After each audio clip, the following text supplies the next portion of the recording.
Welcome back to Ty and That Guy. I'm Wes Chatham, and this is my good pal, Daniel Abraham. Welcome, Daniel. You wish I was Daniel Abraham. You wish I was the smart one. Timothy Franck from James S.A. Corey fame. How are you, Ty? How you doing this morning? I'm all right. Yeah. They're doing a lot of work on my house, so I don't get much sleep anymore. What you getting done? The torture chamber in the basement? What aren't we getting done? Yeah, well, no, the torture chamber in the basement was already there when we bought it, which is great. It's so convenient to already have it. And by the way, Wes, I've said this before, I don't like to call it my basement torture chamber. I like to call it my friendship basement. Oh, so is it one of those things when the realtor's showing you around and you go in there and there's spikes and chains hanging from the ceiling and torture, and you're like, oh, great. We got this figured out. Yeah, thanks. Look, yeah. If I don't have a room in my house that looks like it was designed by Pinhead, then I bought the wrong house. Right. Pinhead is probably one of your favorite horror characters, would you say? Oh, the original Hellraiser is one of my favorite horror movies. Oh, we got that could be part of the Patreon account, is do like a deep dive into Hellraiser. Yeah, I'm happy to talk about it at length. So, Ty, I was at the Jersey Comic-Con this weekend, and I had a really good time. But what surprised me is that most of our Special Six were at this Comic-Con. And there was a lot of Ty and That Guy shout-outs, which I thought was really cool and really fun. And Rachel came up to me, and she was wearing a Ty and That Guy shirt that she made, which I thought was really cool because we don't have any Ty and That Guy shirts, so she made it, which was cool. And she says, hey, I'm a big fan of the podcast, and I just want to ask you, what was it like to work with Tommy Lee Jones? And then I went to ask her, she said, no, don't say it now. Say it on air. So because she went through the trouble of making a really cool shirt, I'll say it now. And also, she didn't give me her last name. It was just Rachel. But Tommy Lee Jones was great. I had a great experience with him. You know, he's extremely intelligent, extremely well-read, but he was a very generous actor, and I had a wonderful experience with him. He could be... You know, he didn't suffer fools at all. So I don't know how I got under the radar, but I got on his good side, luckily. And you know what it was? I think I watched the movie that he directed before, and before we started working, there was like an obscure, like early Merle Haggard song in there. And I said, I noticed that you had Merle Haggard in that thing or whatever. Do you know, how did you get the rights to that, whatever? And he's like, you know Merle? I said, yeah. And he says, all right. And he said, yeah, he's friends. He was friends with Merle Haggard, and that's how he got the song and everything. So from that point forward, and also I like a little bit of whiskey, so everything was in check, and it was a great experience. It was a lot of fun. Does Mr. Lee Jones like a tipple of whiskey? He might like to partake every now and then. He might be a fan of it. Nice. So is the movie you're talking about that he directed, is that the one, Three Burials of Melchiotis Estrada? Yes. Yeah. You know, what's interesting is when we show up and we're getting ready to do the scene, I learned so much about being in the scene with him. But what really struck me is, we're going through, we're rehearsing, and he shows up, and it was early in the morning. It was Mexico. His hair was still kind of sticking up. He, had like just got out of bed and kind of like, kind of grumpy, drinking his coffee. We walk through the rehearsal, we go back, we get ready, we come back, and we do the scene. And as I was doing the scene, he just connected and looked at me, and he was so present, and like he was listening to everything that I was saying, and it was affecting him, and it was affecting him differently every take. And then I just realized, like, the power that he has on screen is because he is so present in the moment while you're working with him. Everything means something, and it's happening as if it's the first time, and he will react if it's the first time. If the director has a direction that he wants it to go, but the way the line was delivered and hits him and he hears it a certain way, he's just going to follow that as opposed to do that. And so I realized like how important it was to be, and it sounds simple, but it's something that's really hard to do, because if you're working on a scene and you're going over your lines and you're going over in your head, the death of a scene is playing what you have in your head, is playing a reaction or doing something or trying to get to a place that you want to get to, playing the end of the scene at the beginning. And that's the death of it. And you have to let it go every time and kind of jump out of that airplane and without the chute and just allow it to happen. And whatever happens, happens, because that's when it's alive and that's when it's good. Anyway, I digress. So I agree with you 100%. And as somebody who has watched thousands of hours of dailies and cuts and all that, all the different versions, all those different takes you're talking about.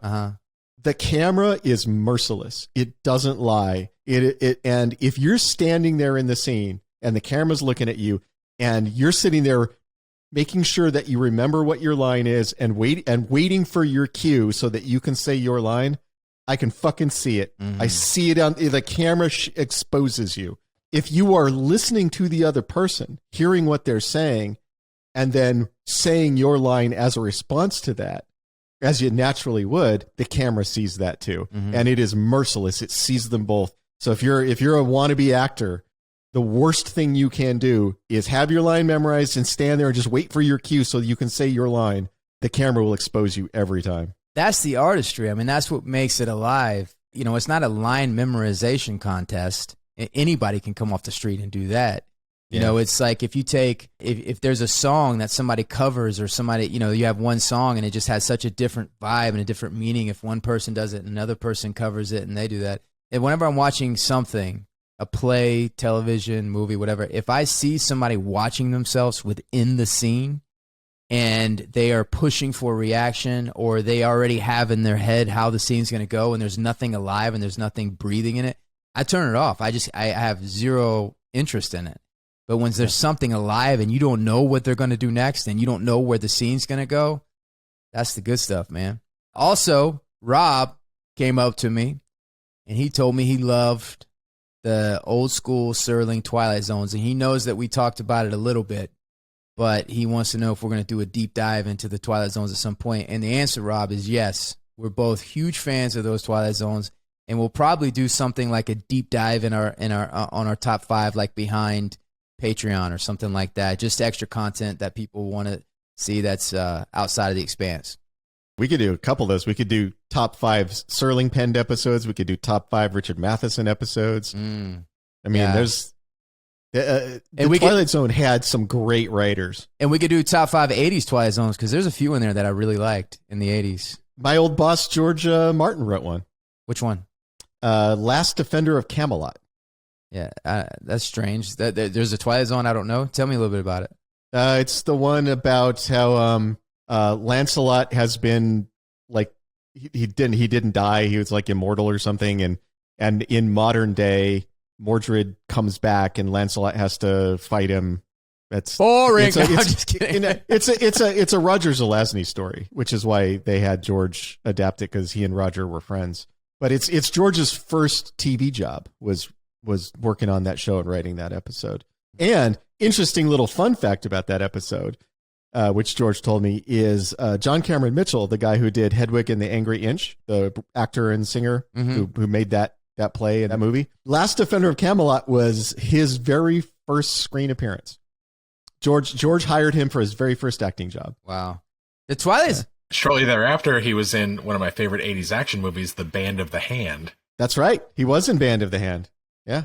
The Twilight Zone was such a launching pad for so many actors, Robert Redford, Bobby Duvall, but we'll save that for our special Twilight Zone episode. It's so weird when you're watching the Twilight Zone too, and like baby Robert Redford shows up. As Death. He looks like he's about 17, and he's, he was always a beautiful man, but he's like this beautiful, angelic young guy shows up in that episode. It's so weird. It's like, what's Robert Redford doing on Twilight Zone? What's he doing there? All right, what are we talking about today, Ty? Well, if this is episode 307, this is Delta V. Unfortunate name right now in this time and day and age. Right? Yeah. This one was written by Narain, I believe. It was. It was written by Narain and directed by Ken Fink. Gold star. So Narain has been a showrunner for about 30 years now. And one of the shows he worked on was CSI back in its heyday, when like CSI was like the biggest show in the world. Narain was running it. When it would get, it was like 25 million viewers for every episode or some ridiculous thing like that. So Narain was one of the EPs and showrunners on it, and Ken Fink was a producing director on that show. And so they worked together a lot on that show. And so when we had an open block on The Expanse, Ken, like normally Ken is like one of the hardest directors to get, but Narain called him up and said, "Hey, you want to work on my new show?" And because they're buddies, Ken was like, "Sure, I'll work on your new show for a block." And so we got the great Ken Fink for 2 episodes, which was pretty cool. He's a great a great director. I love working with Ken. He's one of the top TV directors. I mean, like, if you have a list of like the top 20 TV directors, Ken would be on that list. I always say to Narain all the time, I'm like, let's do CSI in space. Come on, let's do CSI in space.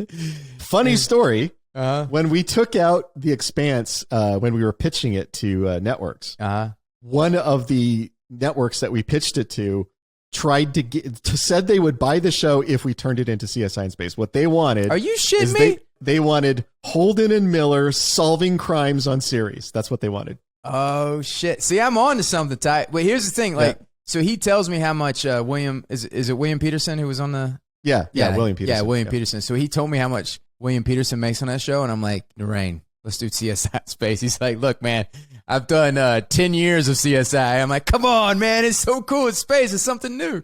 And we could just keep the sets of the Expanse. We could just shoot it at night when we're done with the Expanse and shoot our CSI and use all the same spot. After CSI, rumor is William Peterson bought an entire floor of a downtown Chicago condo, like the entire top floor of it, and turned it into one condo. Wow. So he in downtown Chicago. So William Peterson made a ducat or two out of CSI. I know. That's why we need to do CSI in space, and we'll just use all the Expanse sets. We'll do it on the cheap. We'll just reuse the actors and just different names or whatever, and we'll get it, and we'll do it. Okay, so we're starting off. Avasarala is now, in fact, Queen of Earth. And did Gillis resign, or was he removed? Yeah, he resigned. He resigned. Yeah, you do get the sense that there was some political pressure. Yeah. To get him to resign, but he resigned. Right. Yeah. Because, I mean, I think somebody with his ego and the fact that he knows that he has Aaron right, I guess there would have to be some political pressure. But somebody's got to take the heat for millions of people dying for this fake war. Because it's a TV show. Because in real life, nobody ever takes the heat for millions of people dying in fake wars. Yeah, that's true. Yeah, in TV shows, people get punished, but in real life, they don't. Yeah, they're like, sorry, Nixon, you got to go home. This is quite evolved, and I think this makes a lot of sense. So there's this mysterious ring in space. There was just this fake war, and she's calling for unity. And she sends all the factions, but she sends philosophers, academics, artists, scientists, people to go study and assess what this ring is. And specifically theologians as well, which is why Anna's there. And theologians. And what I think that's the way to do that. You know, because the reality is, if there was this mysterious alien ring, what would we do, Ty? We would immediately just start shooting at it. We would our military would go there and start shooting at it. It reminds me of Independence Day when they're going over the news reports and there's the spaceship that's over there and they go, please stop shooting your small firearms at the spaceship. I just picture some guy coming out in a shotgun, just like just shooting out there. You know there'd be people out there with their AR-15s unloading on that thing. Just unloading on it. Probably wouldn't do much with an AR-15 from Earth to where the ring gate is, but they would try. No, they'd get out there and try. Yeah. So the Protomolecule has now morphed into this mysterious gate. What I really like about the Protomolecule and as a storytelling device, since we are where we are and what we know about the Protomolecule at this point, we know that it's kind of neutral in a sense.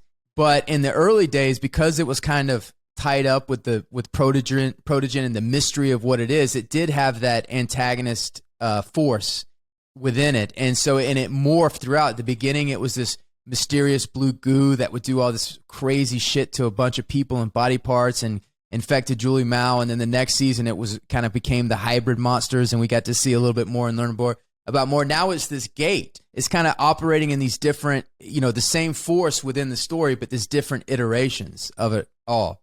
Yeah, well, when Daniel and I talk about the Protomolecule, we talked about this a lot when we were selling the show, because people would ask, what is it? And what specifically is the Protomolecule?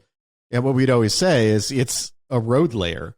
And like when the thing that puts the pavement down for a highway goes past, that thing has no animosity. It doesn't care about you. It doesn't care. It has no political or moral opinions. It's just a thing that lays roads. If you're an anthill in the way of that thing, it annihilates you, right? It kills every single ant. It buries your anthill under blacktop and destroys your entire culture. And from the ant's perspective, you'd be down there going, why is this thing killing us? Why does it hate us so much? It's like destroying us. From the road layer's perspective, the blacktop layer's perspective, it didn't give a fuck. It's just doing its thing, right? And we kept having to explain that to people because they were always like, well, it's the bad guy of the story, right? Like, no, it's not a bad guy. It's just a big machine that builds roads. And if you're an anthill in front of the road, it's going to suck for you. It's funny. I had this thought yesterday. I have a farm out here, and I have a lot of pasture land. And on the pasture, there's these massive ant beds, right? Yeah. And so when I'm cutting grass, I'm just going through. And the other day I was going through and I had my headphones on and I was, listening to the new King book. And I was driving through and I was just running over these ant beds and just chopping these huge towers that probably took them all season to build. And I'm just running over them and I was daydreaming. And when the first one I hit, it goes, and you hit one because it blows the dirt out of the side of it goes, and you just keep going. And I hit it the first time and it came out.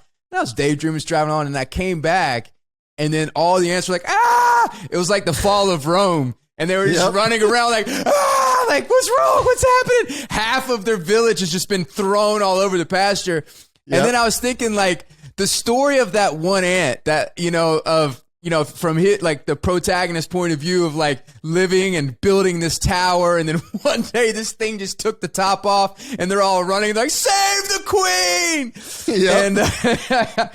And I was like, and I just destroyed a civilization and I didn't even acknowledge it until when I came back. That was interesting. Yeah, and that ant's like, why does that guy with the lawnmower hate us so much? No, and you're just like driving, You don't even know. And they have this whole story of like this evil god that rains down hell and brimstone on them. And that guy's just... Well, you punish them for their hubris because they built their tower too high. Yeah, absolutely. Like God and the Tower of Babel. You punish them for reaching too high. Yeah, I mean, and in a way, I don't want ant beds in the pasture, so, Anyway, no, they're in the little ant Bible. They're going to have passages about how you should not build your tower too high, or God will punish you. Because here's the thing. Because I usually some of the pastures I cut it as low as 5 inches because I just like the way it looks. Whatever, you don't have to. And I cut. And you really like the number 5 inches. And I do for a lot of different. And anyway, damn it, I should have said 5.5 inches. Anyway, so I like to set it at 5 inches. So now, and their Bible is like, don't make your tower bigger than 5 inches. Yeah. Because I know there's a few ant beds that are like, and then they make it, and they're like, yeah. And so now they know, just don't make it higher than 5 inches. Thou shalt not make a tower that exceeds 5.5 inches. That's in the Ant Bible now. That's in the Ant Bible. The Ant Bible. All right. Anyway. So Neo is a slingshot pilot. I love Neo's arc in this. And he probably my biggest laugh out loud in all of Expanse history was in this episode and within Neozark. And this guy... Is it when the brother walks by? So this guy... And I saw it yesterday when I was watching this. And this poor bastard, so he's clearly he's doing this for attention. And he wants to, validate himself to his girlfriend and everything.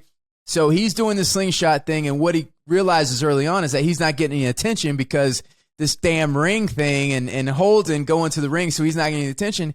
And because he's gone, his girlfriend ends up sleeping with his brother, and he's talking to her on the phone, and he's doing all this for her, and she's like, you know what, you're gone so long, sorry. And his brother walks by, and you just see him in his G-string with a huge banana hammock. It was probably 5.5 inches.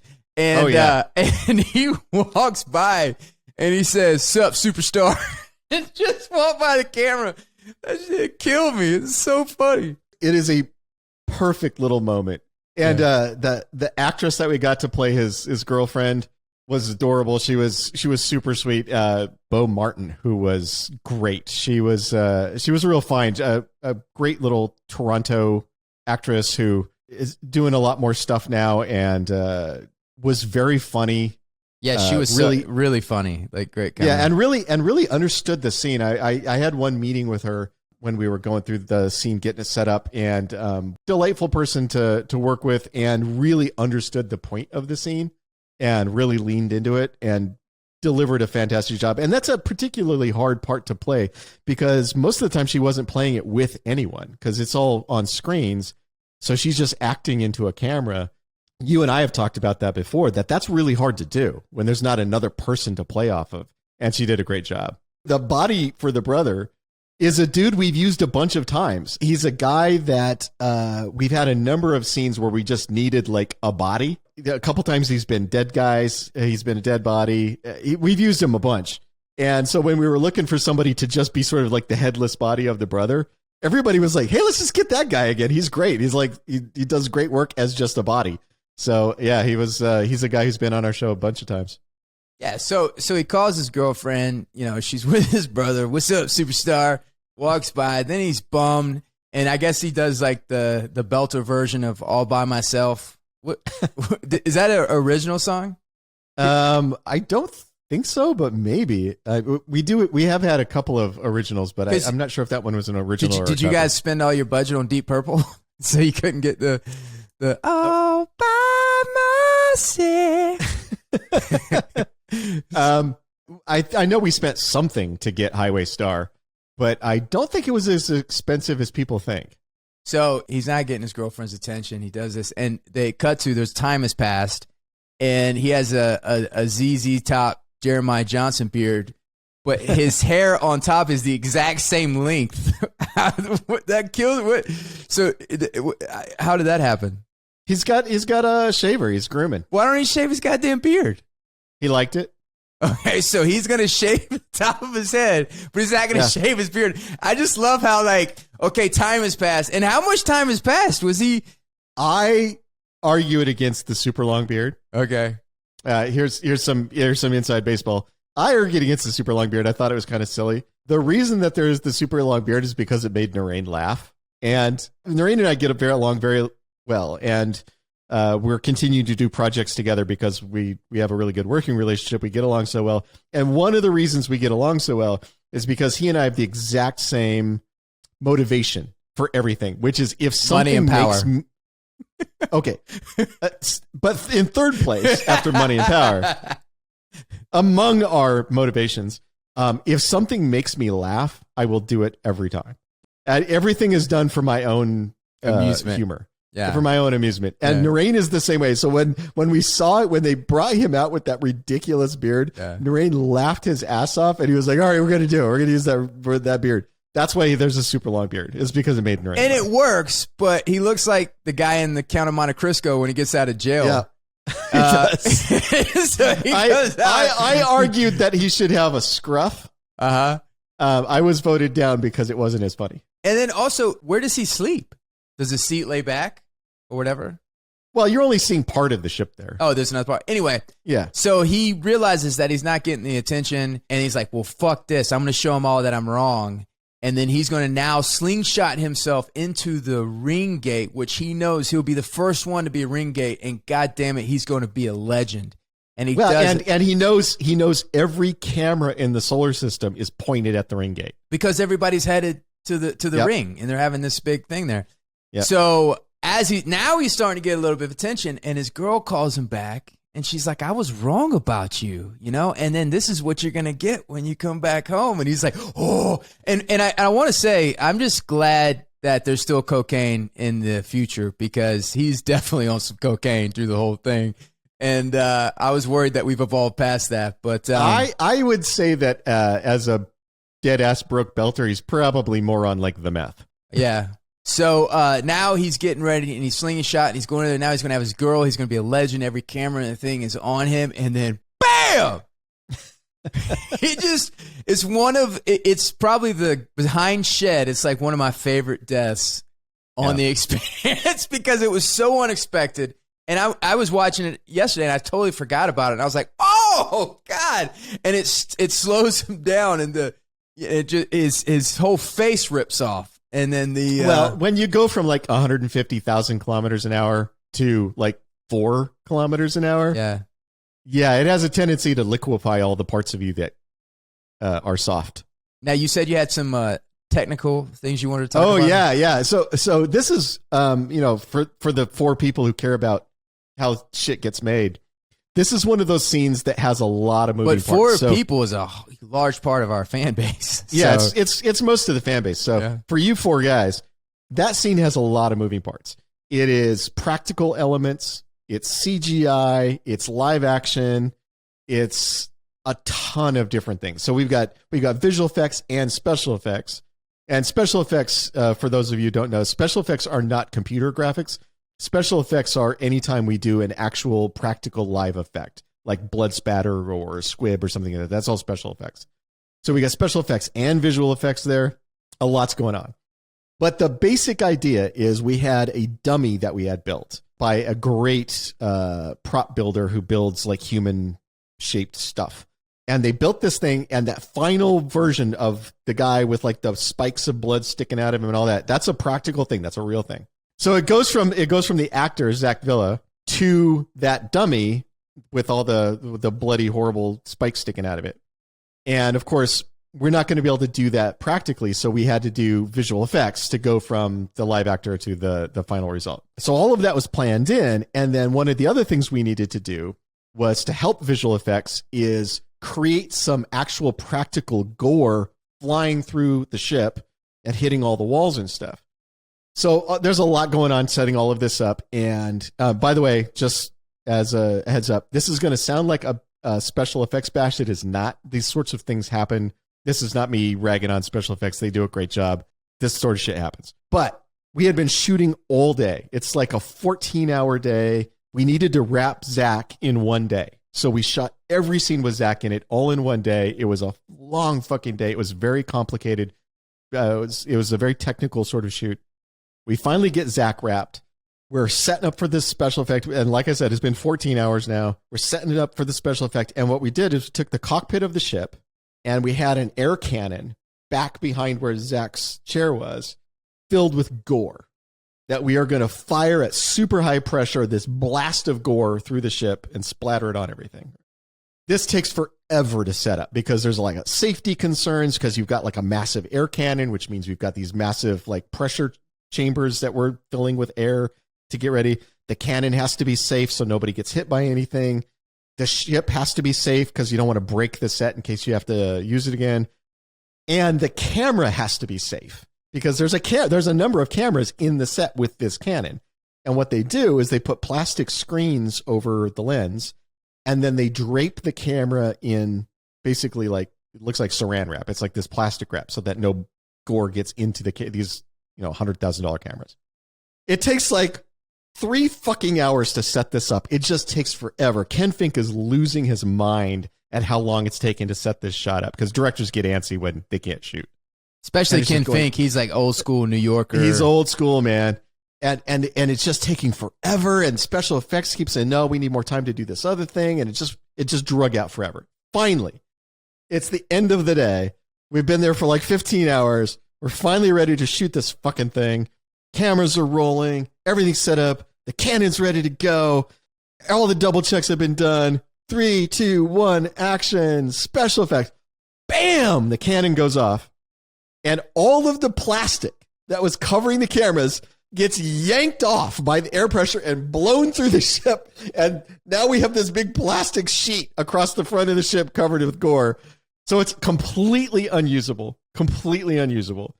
Everybody just looked at it. Ken just looked at the monitors. We all just stood there and Ken goes, well, that's a wrap for today. Did Zach have to come back the next day? No, because we didn't need him for that part. Oh, okay. You do the thing. Yeah. So the special effects crew had to do that shot over again. Yeah. To get it, but it was hilarious later. Like I laughed talking about it later, but in the moment, it was one of the most disappointing. Oh, it was fucking demoralizing. Yeah, I was like, oh, come on, man. Yeah, those nights, and there's many of them on when you're those late nights and that you've been there and you're saving that one shot at the end and everything has to go right, and if it goes wrong and everybody feels pressure and they're on nails and you've been working 15 hours and you got to get up the next day and do it again, you still got to go home and get your lines ready. That's the beauty. That's the good stuff. So what I was thinking about is death. I was thinking about deaths that I thought were really cool in movies and coming up with ones that I like. Like I think Alien is. Oh, I didn't. Sorry, Clint. I didn't run it through the list, Nazi. But I'm just doing deaths that I like. Okay, so deal with it. I'm not happy about it, but can proceed, I guess. So I was thinking, and it's just kind of a quick list, but like Alien, and then tell me if you want to, if you agree with my list or you want to add. But Alien went, And you're talking about the chest burster scene, right? yeah, Yeah. So shocking when it happens. shocking, and it was like it nobody's seen anything like that. It's like one of the most famous death scenes. The Blade Runner, Tears in the Rain scene. I don't think that's a particularly shocking. Well, I thought you're gonna rile Clint up. I didn't say shocking deaths. I said deaths that I thought were really cool and I liked. Oh, okay. I got you. Yeah, cool okay. deaths. Gotcha. Yeah, cool deaths. I'm with you now. Sorry about that. Tears in the Rain, Blade Runner. It's like tears in the rain.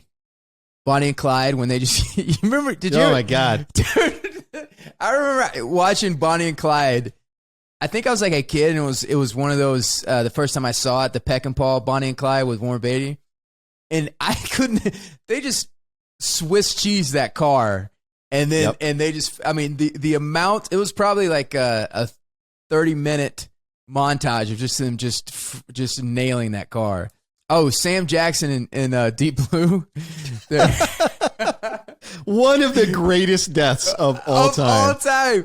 That scene, that gets me every time when I go back and watch it. Dr. Strangelove, when the guy's on the nuclear weapon, he's going down to the thing. Well, you don't see him die. Maybe he didn't. That's like my buddy Jared Jonte when we were watching Thelma and Louise and it was over with. And he looked at me and goes, well, they didn't show if they made it. I'm like, it's a Grand fucking Canyon, man. Of course they didn't make it. You don't know. They might have. Robert Shaw in Jaws. Yeah. That's a horrible death, though, because it takes forever. Oh, and the shark is he's screaming. And he's just chewing on him. You think it's going to be over, and he's like, ah! Yeah, man, they let that one go for a while. The shower scene in Psycho. Yeah. The face of the main Nazi in Indiana Jones when it melts off. Yeah, that's a good one. Yeah. You got any that you want to? Hans Gruber? You got any that you want to? Well, why did you? I was just about to mention Hans Gruber, and you stole it, man. You stole Hans Gruber. I mean, when Hans Gruber drops, you can see, and that's a very famous special effect, too, because they deliberately tricked the actor so that he wouldn't know when he was going to get dropped, so that when they did drop him, he wasn't ready for it, and so he got that look of surprise on his face. It's perfectly made moment, and the look of surprise on the actor's face is very legit. Very real. So what you're saying is Die Hard's on top of the list? Well, I mean, if we're making a top 5, yeah. Yeah, okay, Die Hard's on top of the list. Another thing that's hilarious is that when I was at the New Jersey Comic-Con, people would come up in line, and they would be like, what's Clint's fucking problem, man? Like, Die Hard's one of the greatest movies ever made. And, like, everybody was, like, just totally ragging on Clint. And then they were there. I mean, he's got it coming. They live in New Jersey. They don't count. Oh, wow. Okay, so now Clint hates Die Hard and the entire state of New Jersey. And most of my lists. So, yeah, and most of your lists. Yeah. All righty. Let's get back to The Expanse. So we see this mysterious young lady named Melba. And we, obviously we know what her story is and we know people that read the books, but doing this, we're kind of going through as if we, people are watching it for the first time and seeing for the first time. But Melba is an engineer and she is planning a bomb on a ship. Do you remember? What ship is she on and what's the name of the other ship? I can keep up with all your goddamn ships. I don't remember. All right. She's on like 4 years ago. She's on one ship called the Go Fuck Yourself, and then she goes on another ship and she plants a bomb, and her new pal John Capellos catches her planting that bomb, and she does some weird clicking of the jaw and turns into a tigress and rips him the fuck apart, and it's pretty shocking. I mean, especially like going back and watching it as if you're watching it for the first time and you're like, wait, who is this person and what is she doing and why she's here? Now, fun fact, John Capellos was the janitor in The Breakfast Club. He was. Like, first of all, how did you cast him? And did you get to get any good stories about The Breakfast Club? I wasn't involved in casting him. I think that was Ken and Narain doing the casting on that. But Yeah, I mean, when Narain asked Daniel and I for our feedback, we both were perfectly happy with that casting. I mean, he's great. He's one of those guys. He's like the classical character actor. He's been in everything. He's been in like 1,000 different things. You look at his IMDb page; it's like 47 pages long, and he's just a cool guy. You can see why he works so much. He's good at his craft. He's good at acting, and he's a professional. He shows up on time. He knows his lines, gets the job done. Actually, is able to emote. You know, he's just good at his work. But I hung out with him on set a little bit, and he's just a nice guy. Like, if you want to have a long career in this business, you need two things: be good at your job and be pleasant. Like, if everybody else likes being around you, you're just going to get endless work. Because if somebody ever calls me and says, "Hey, have you worked with this John guy before? What do you think of him?" And trust me, this is a small business. You know, Hollywood's a company town. It's a small number of people. We talk to each other. I actually just got a text this morning from another EP on a different show that I've worked with before, texting me going, "Hey, this director you worked with, what do you think of him?" And I responded to that. We all do that. So if you want to have a good career, just know that we're all talking about you. Now I know why I didn't get the job. Thanks, Ty. Yes. Correct. But yeah, so he's a nice guy, and I did get to hang out with him a little bit. We chatted a little bit, and I was like, dude, I'm of the age where Breakfast Club was like the movie everybody my age watched and obsessed over. It's like kind of amazing to be standing here hanging out with you. And he was totally cool. Some actors don't like that. Like, oh, I haven't done anything in the last 40 years, so the only thing that I ever did that matters is this movie from 40 years ago. Some actors are like that. This guy was not. He was totally fine chatting about it, totally cool. Was surprised by how famous he got off of the back of that movie. You know, I mean, it was a cool experience. He's a cool guy. It's a great story with John, because he was working with Emilio Estevez and Judd Nelson. Emilio Estevez and Judd Nelson buddied up, you know, and they would always like fuck with people and play pranks, and they fuck with John hard on set. And he goes, all right. I mean, you know, there was all laughter and playing pranks and stuff like that. He goes, Jesus Christ, guys.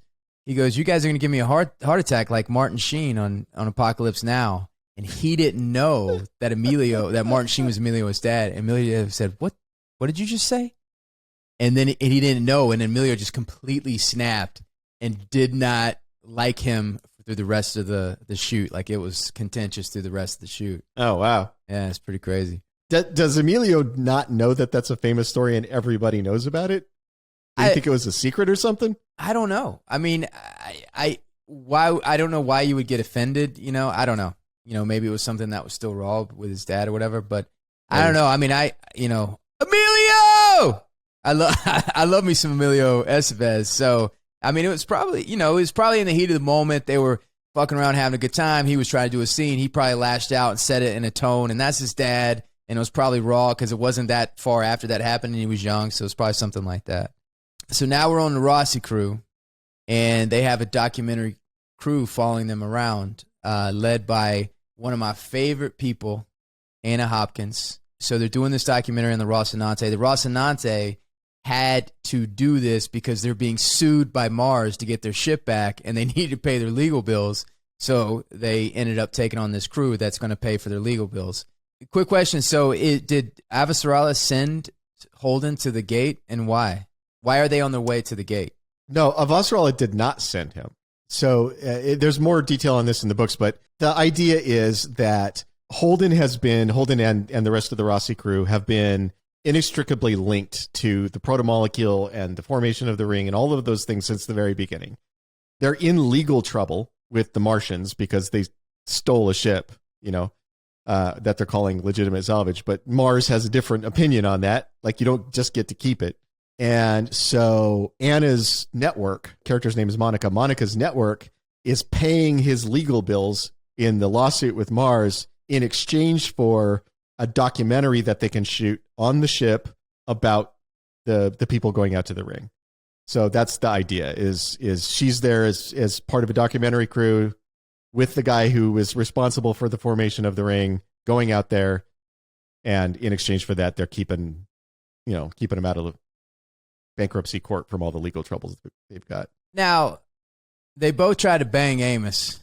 And everybody tries to bang Amos. And Amos said that he doesn't shit where he eats. Now, do we think this is a good policy I want to challenge that for a little bit. Now, I get it with the Rossi Crew, because that's his family, that's his home. These people are just getting a ride. Like they're just on a ride to go see the gate, and then they're taking them back home, dropping them off.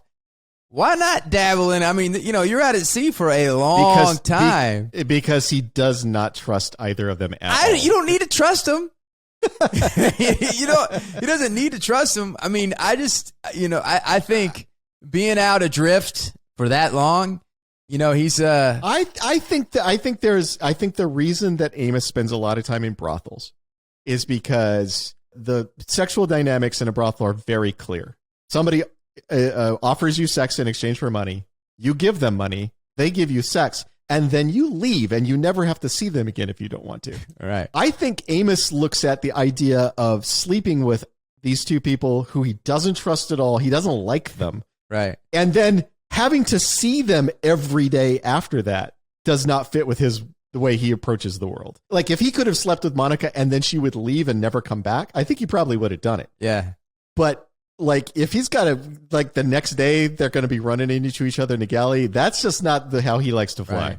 Do you remember when producer Clint suggested that we do our top 5 brothels?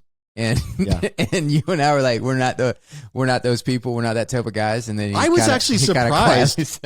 I was surprised by how encyclopedic Clint's knowledge of brothels I know. And then is. he just started rambling them off.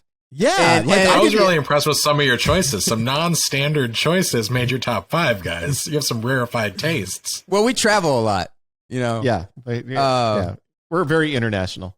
So Naomi is on the Naomi's on the Behemoth, which was the Nauvoo. It's been repurposed for the Behemoth, and she is now connecting back to her roots, and she's hanging out with Drummer.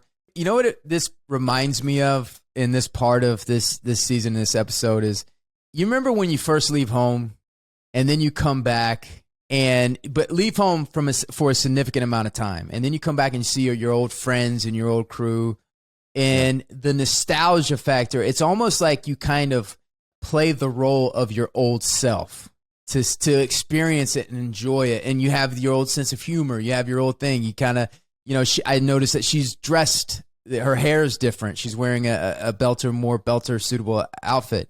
And then when the nostalgia wears off and you're kind of like, all right, well, this isn't really who I am now. So it's good seeing you guys. I'll be back in a year and we'll do the play again. Shakespeare was right. So I feel, I feel like she's in that phase, that nostalgia, the hair, the thing. She's back around her belters. She's like not thinking about the Rossi or whatever, but eventually that's going to wear off and who she really is different than who she was.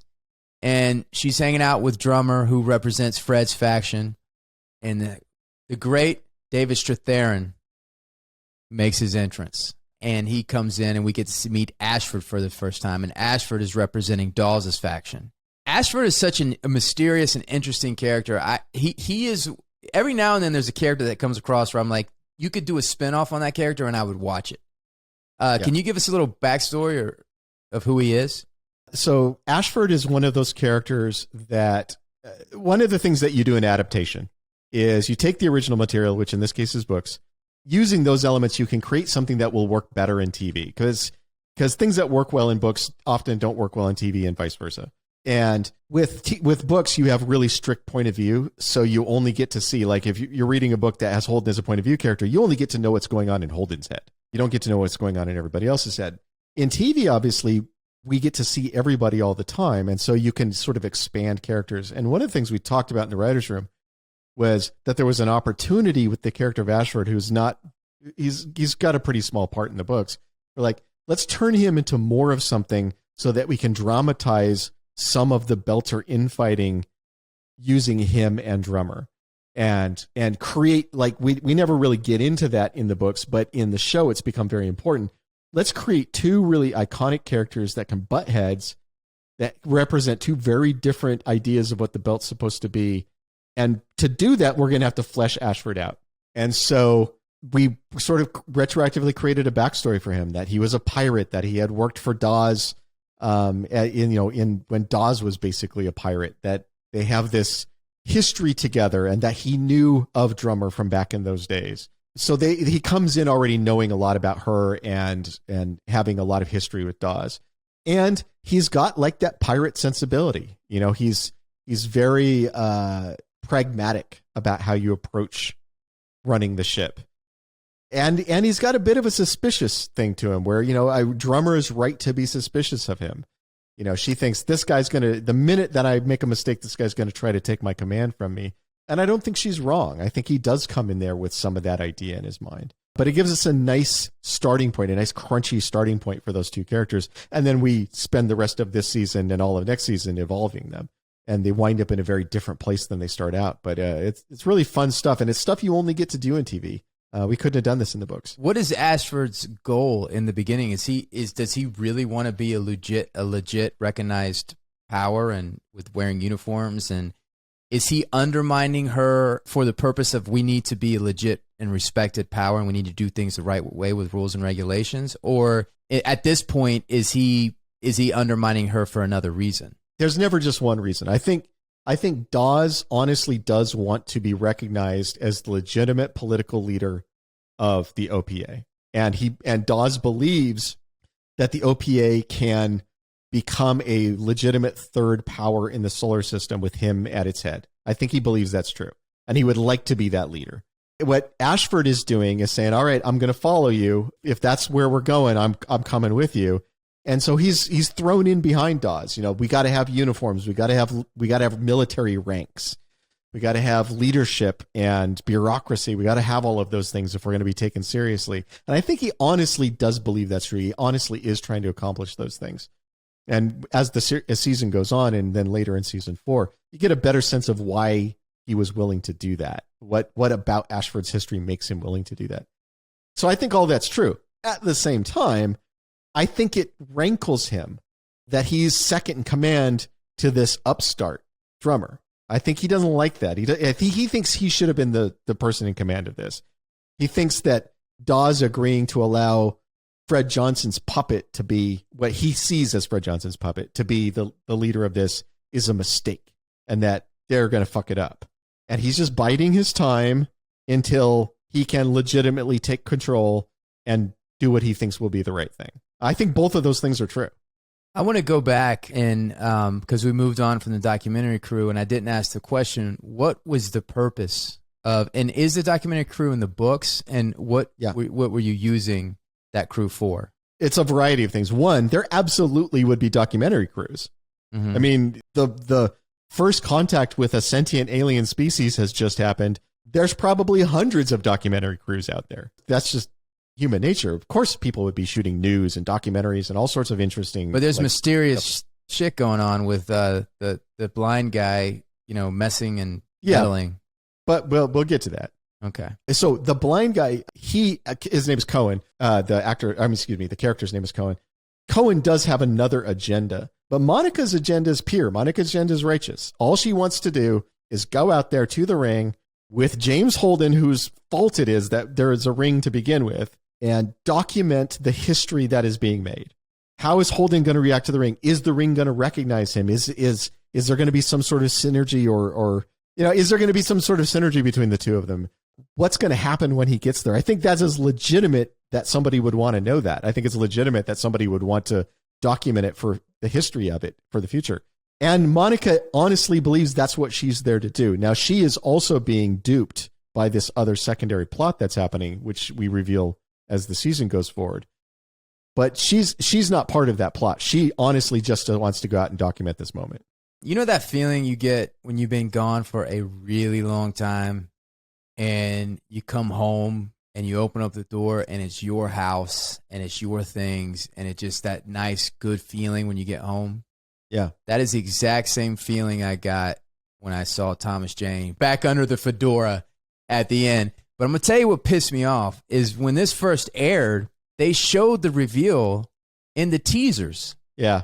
And that's the one thing I remember about this episode, being like, what are they doing? Why are they showing, they're giving the whole thing, because that is a massive surprise at the end. Yeah.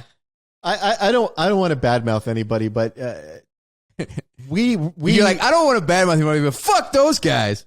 We on the production side and the studio side often disagreed with the network's marketing of the show. the network's agenda on what they thought was going to pull eyeballs to the show was very different from ours. And often we would disagree with them on stuff like that. And they thought, if we let everybody know Thomas Jane's coming back, that'll create a lot of buzz. And all it did is just suck all the wind out of that moment. So, anytime you're working with large organizations, multiple large organizations, everybody's got a slightly different agenda. You're going to have things like that. But yeah, I was really bummed that they gave that away. Because here's the thing. You reveal Thomas Jane, then everybody's going to go back and watch the episode or tune in the next thing, but don't ruin the viewing experience for the first people. Yeah. Anyway, out of honor for John being on our show and doing a great episode, I thought that you and I would talk about our top 5 favorite John Hughes movies and put that into now. I need to check with the list Nazi, but we can do the top 5 movies that he's directed or top 5 movies that he has directed and written, because there are movies that he didn't write or didn't direct and produce. Those aren't really his vision or his voice. So, list Nazi, what do you say? Are we doing the top 5? I think to give yourself a deeper pool, written or directed, is a good way to go.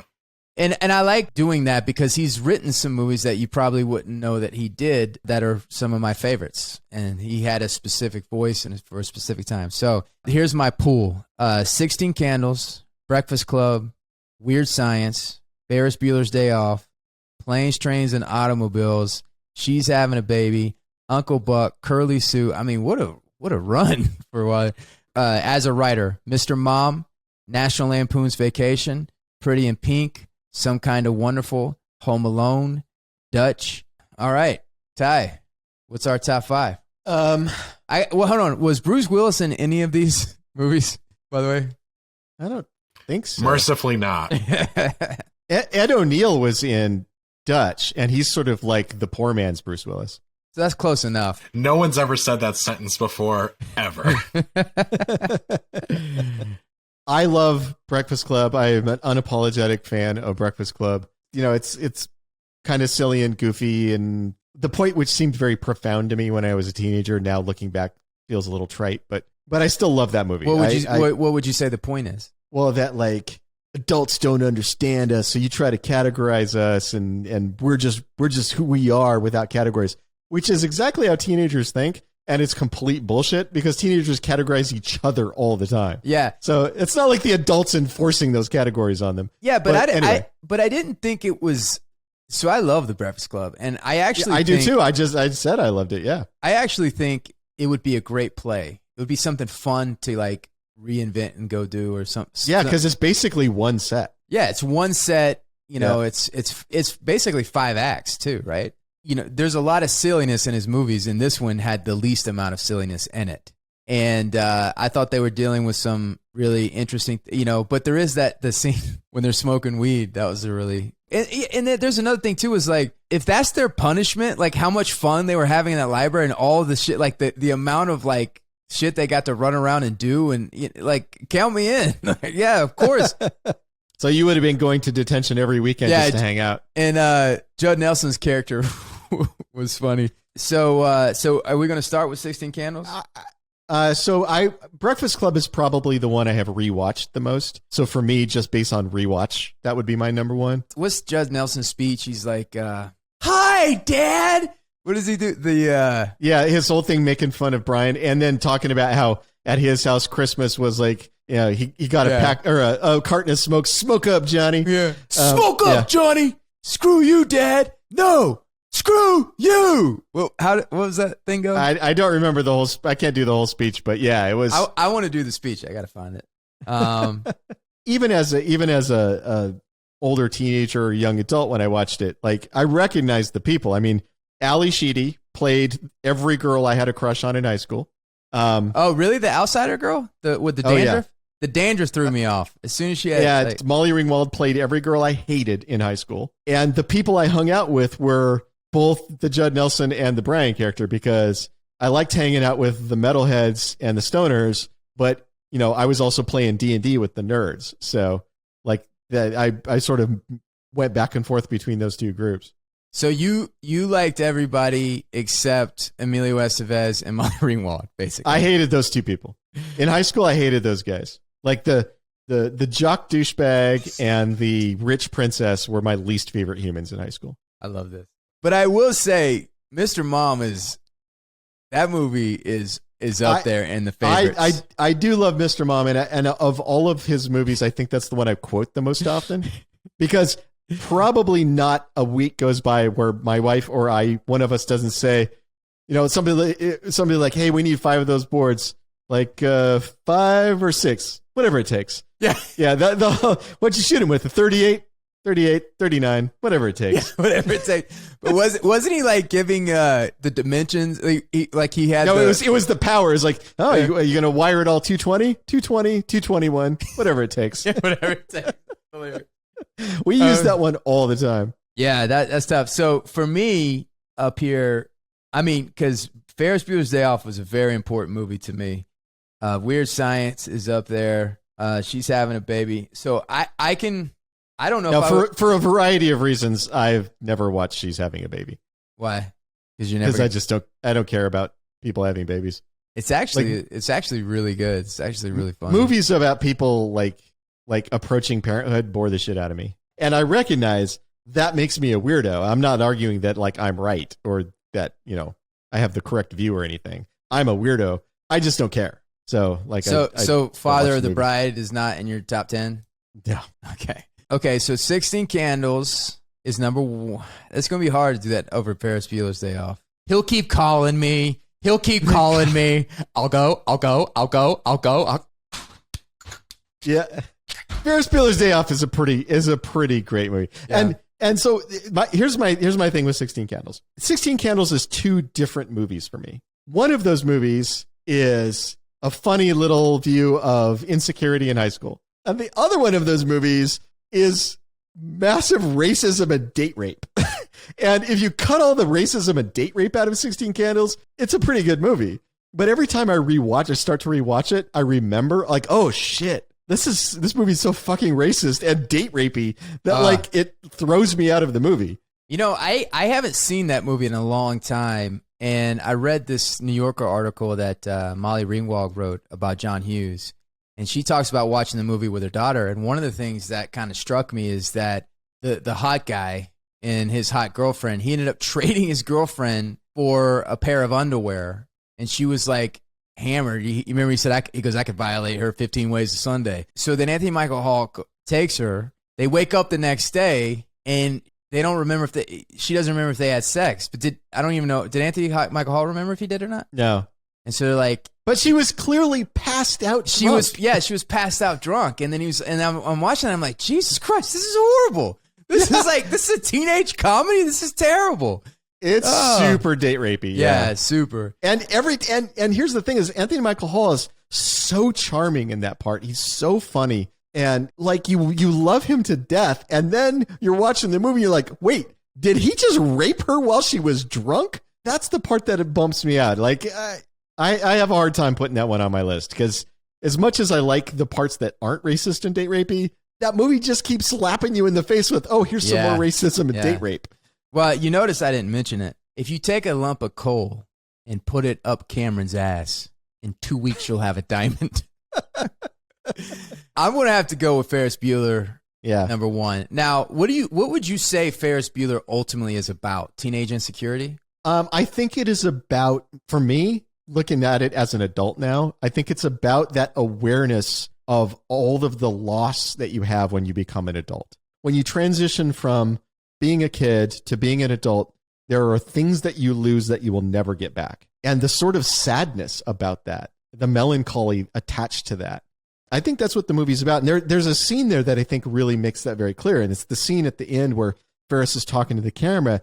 And he's talking about how he's going to go to college and Cameron will go to a different college and they'll lose touch with each other, and talking about how he'll marry the first girl he lays. Yes. And he's talking about how, he's a year ahead of his girlfriend and how he really wants to marry her, but he's going to go to college and will they be able to keep in touch? And that I think really lays out the themes of that movie that what Ferris is trying to do is have one last moment in the sun as a kid with his best friend and with his girlfriend and goofing off and being kids knowing that adulthood is right around the corner and adulthood is going to take all of that away from him.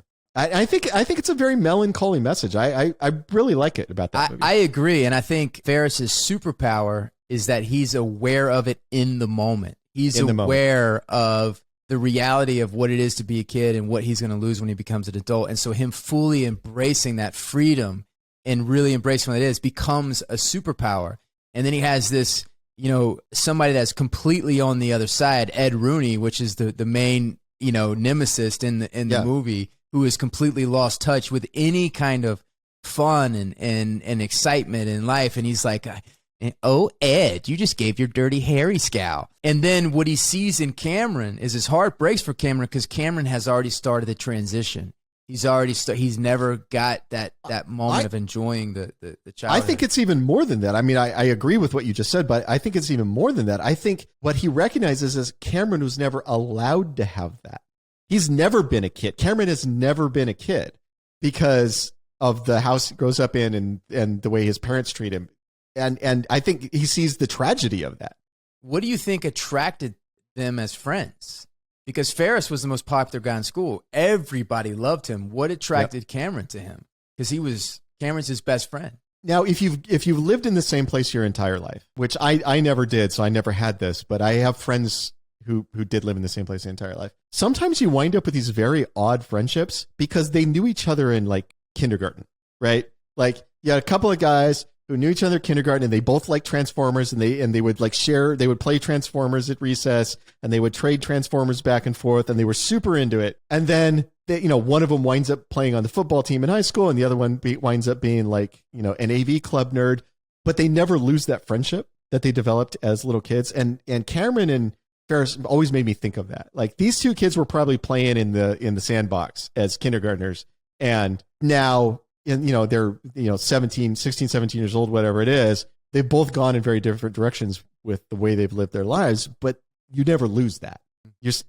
At heart, you still see that guy as the guy who loaned you his Transformer when you were playing in the sandbox, and you're never going to like see him as not your friend. Charlie Sheen's greatest role of all time is in this movie. Yeah, the dude in the police station. Yeah. So great. And this part probably made him a star. I mean, he was so funny, so charismatic. It was so good, so like committed to this character. And he's like, you in for drugs? She goes, no. What are you in for? Drugs. And then and then he puts that button on the scene. And I know this is the actor's choice when she says, why don't you stick your thumb up your butt? And he goes, and then it cuts like that. I just thought that was I like the comedy cut to them just making out on the bench. Oh, yeah. And then it cuts to they're just like totally making out. And he liberates her. Yep. Because, Charlie Sheen liberates her. And then they have that race to get back. And it's always galled her. It's always bite the big one, Ferris, when she comes in the room. She's always doesn't understand how Ferris is able to get away with everything and how he doesn't have the weight on the world on his shoulders. She's concerned about college. She's concerned about getting out of high school. She's carrying all this stuff, but Ferris doesn't, and it pisses her off. Yeah. And when she has this moment with Charlie, she realizes what Ferris is and what that spirit is that she has. And so then she comes and they have that moment of bonding. When the race is fucking fantastic though too. It's great. The race at the end when they're running, and he's going through the jumping over the fence and running through people's houses, and then he sees those two pretty girls laying out in the sun, and then he runs by and he turns, hey, how you doing, Ferris? Just the timing of it, that's great. And then he gets there right when Ed Rooney, who represents the adulthood, the lost touch with all youth, the principle of life. And he's there. Ed Rooney represents the death of childhood. The death of childhood. Yeah. And he's there, and she opens up the door, and then the great surprise is she's like, oh, you should be in bed. And she lets him in, and it's just such a great moment. And then she's like, oh, by the way, you left your wallet. And the part when she kicks him like 15 times. Oh, my God. When she kicks the shit out of him, it's amazing. And then Ed Rooney has to walk back with this like broken shoe and everything, and the bus stops, and now he's like on this bus with this kid, and the girl next to him says, do you want a gummy bear? They've been in my pocket and they're nice and warm. That's so great. Oh, okay. So Ferris Bueller's number one. Now, I will make an argument for Weird Science over Breakfast Club. I know that Breakfast Club's a more important movie. I know it's more meaningful. Weird Science is way more quotable, though. Yeah, way more quotable. Yeah. And you got Bill Paxton in Weird Science. Yeah. Weird Science is I don't think it's a great movie. You know, like you rewatch it and it's not a great movie. But what it is Anthony Michael Hall at his most charismatic. It is Bill Paxton. Bill Paxton, early Bill Paxton before anybody knew who the fuck he was. This is what made him a star. He's just killing it. He just kills it. He's the funniest thing on two legs in that movie. Yeah. And Bill Paxton, he was in a band. He was a carpenter with James Cameron. Yeah. He was kicking around for a while, just really trying to get it together and make it. And he needed that one role to really show that thing that makes Bill Paxton unique and that one thing. And so he went in there and he crushed it, and that launched him. And there's a story when he saw James Cameron in the airport. And he's like, James, how you been? They just ran into each other randomly. And James is like, hey, I caught that, Weird Science thing or whatever you're doing. And he's like, yeah, well, job's over. When's my next job? And then Cameron's like, we'll talk. And then he ended up working with Cameron. But they were friends way before that. They did Roger Corman movies together. But just the little details in Bill Paxton's performance. Like when he woke up Anthony Michael Hall and his girlfriend, and he was thumping him on the head with a shotgun. And, and it was like, he was doop, doop. And then he kind of went around like that. And then he walked him twice. Just the little details. And like, there is certain actors that bring, I mean, you've read enough scripts. I've read enough scripts. And you've interpreted enough scripts. You can see what that role was on the page. And you can see how much more he brought to it. Yep. And just his, hey, Mammy, hey, Grammy. And then when he turned around and did that swallow and his grandparents were in the closet, I didn't think it was a whale's dick, honey. So I'm going to put Weird Science number 2. I think Breakfast Club's a better movie. It's more meaningful, but Weird Science is just, there's something special about it. There is something special about Weird Science. It shouldn't work. Like, it's one of those movies that should not work. And somehow all those weird ass parts fit together and make something that 100%. It's Kelly LeBrock at the peak of being Kelly LeBrock. She's funny. She's charming. Like, it's the best thing she ever did. Yeah, it's like all of a sudden you have all these people being the best version of themselves that they've ever been for this movie that does not, like, on paper deserve that. If you read that script, you would say this is, even in the 80s, you'd be like, what? They make a girl at a computer? Yeah, you'd be like, this is idiotic. Yeah. It just would not work. But you got Downey Jr. in it. Yes. And he's firing on all cylinders. And the kids, Anthony Michael Hall, and I'm drawing a blank on the other actor's name, they're so endearing. Yeah. You care about them so much. You want them to win. You want them to win. You want them to win when they, at the end, when they're hiding in the closet. And he's like, Wyatt, do you think we're chicken? He's like, if I could shoot an egg out my ass right now, Wyatt, I feel like I was a chicken. When his parents forget about him, it's just, there's so many classic parts in Weird Science. So Weird Science number 2. And then when they go to the bar, and then he goes to the bathroom, he sits in the guy's lap, and you just see 4 pairs of shoes underneath the stall, and he goes, well, goddamn.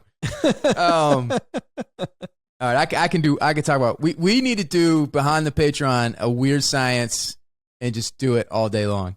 We need a Patreon supercut of every time you have quoted the same Weird Science scenes in a show. Have I? It would be a lot. Have I quoted this a bunch? What you do is you say one of the Bill Paxton lines from Weird Science, and then you are forced to say them all. Oh, for God's sakes, would you cover yourself? Here we go. All right. So I guess I'd put Mr. Mom on that top 5 list. Mr. Mom's pretty great. How about a nice greasy pork sandwich served on a dirty ashtray? See, you can't stop yourself, man. You two douchebags could get laid in the morgue. Okay. What would Mr. Mom go before? No, Breakfast Club goes before. Yeah, I mean, if we're doing top 5, I'd put Mr. Mom at like number 4. I quote that movie a lot, and it is legitimately a pretty charming movie. I mean, it is also weirdly white upper middle class America personified, because the mom's supposed to stay home, the dad's supposed to have a job in like the automotive industry, it's pretty locked into that one view of America. But for all of that, it's pretty charming and funny. But I think the big knock on Hughes is that all of his movies were very locked into a very specific, narrow slice of America. Yeah. Everybody in his movies is white. Everybody in his movies is upper middle class from Chicago. Like it's even specific geographically. It's the suburb in Chicago. Yep. Yeah. Which is interesting. Like Woody Allen and Scorsese's got New York. People have these rich, vibrant cities and cultures, but to take a suburb anywhere and make it interesting, and that be your muse, like a suburb in Illinois, like that's the thing that gets you going. But it's also what makes it special, because it is a slice of life and time that normally we wouldn't care about. And as I was saying, it's a really specific narrow slice.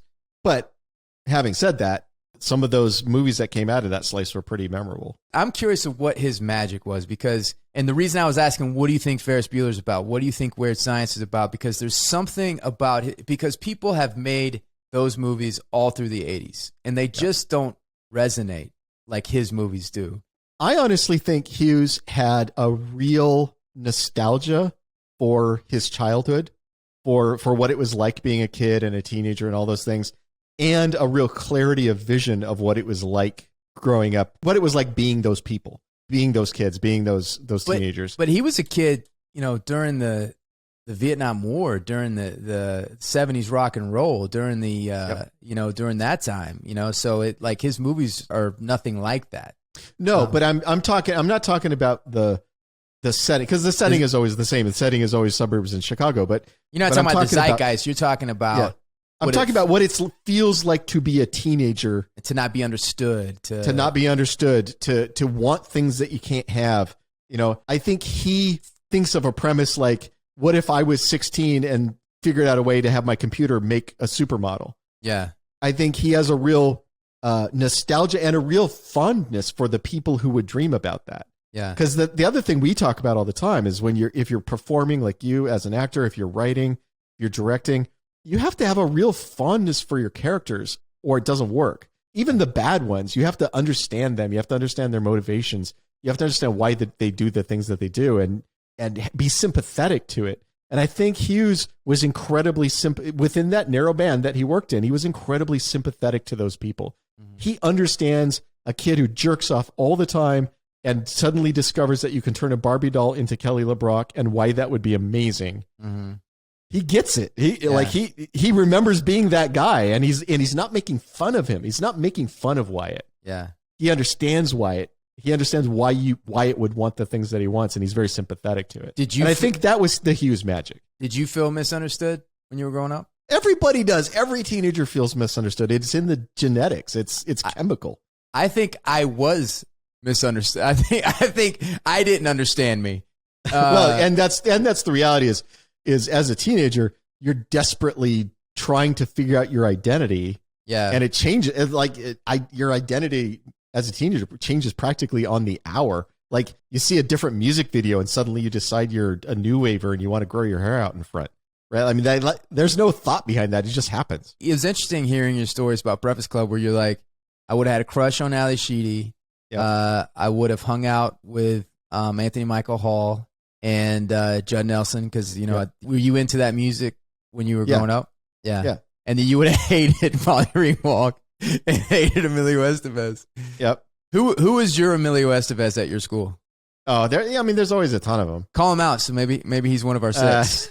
Okay, I think number 5 has got to be Planes, Trains, and Automobiles. Now, I agree with that, but there is also an argument for Planes, Trains, and Automobiles being number 1 because I think Planes, Trains, and Automobiles is legitimately one of the great movies ever made.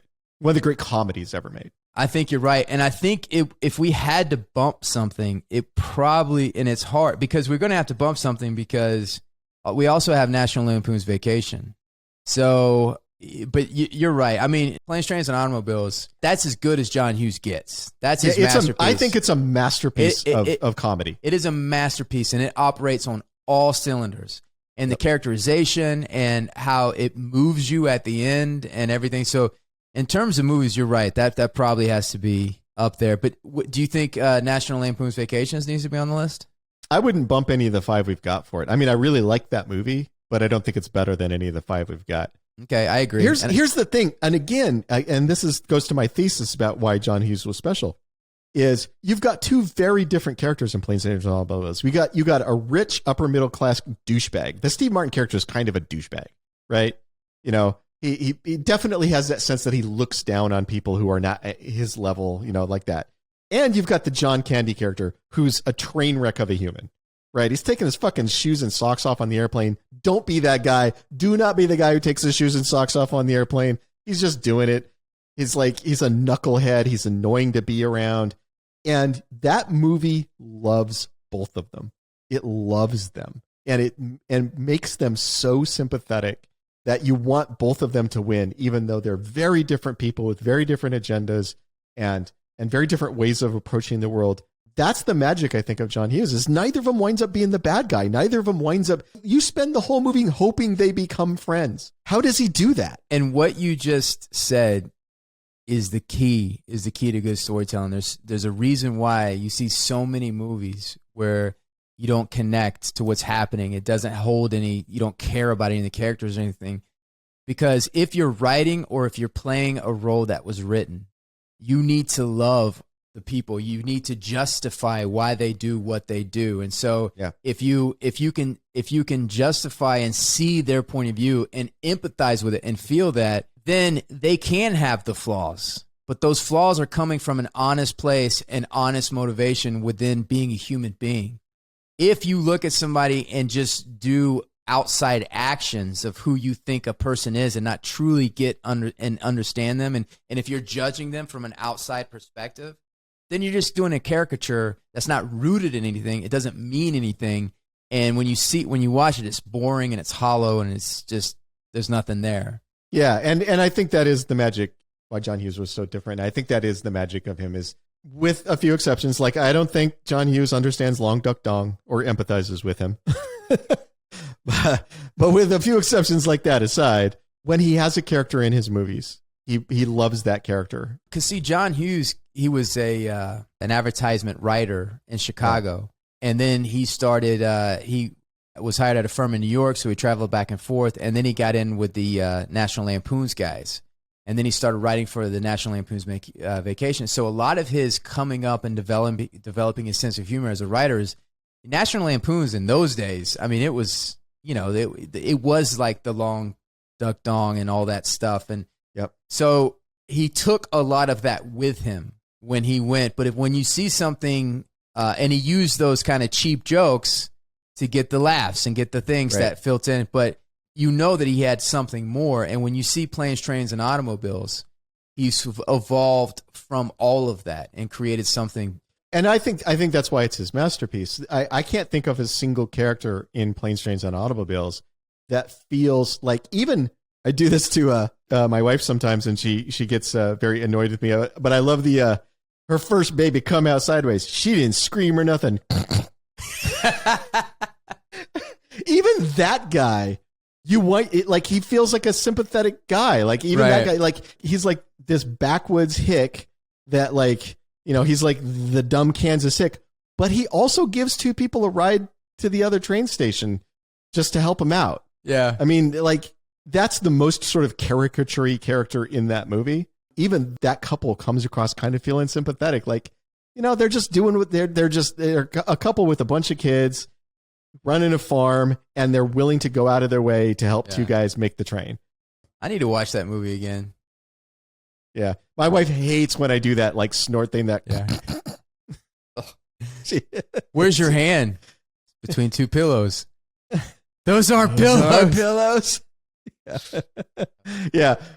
And here's the thing too, is the other thing Hughes does in those moments is he's making fun of, you know, we talk about him being like a really narrow slice of American of culture, but at the same time, he's kind of making fun of, he's making fun of toxic masculinity there. Yeah. Because when they jump out of bed, they're like, oh, how about those Bears? Oh yeah. Great season. I think they're going to have a really good season. Like, that bullshit that men go to prove their manliness, and that they, you know, when they're in a moment of gay panic, he's making fun of it. Like, that's pretty evolved for John Hughes. So, okay, that's our list. Thank you guys for hanging out. This has been a great time. We really appreciate you.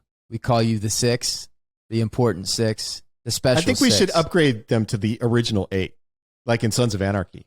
We have 3 fans now.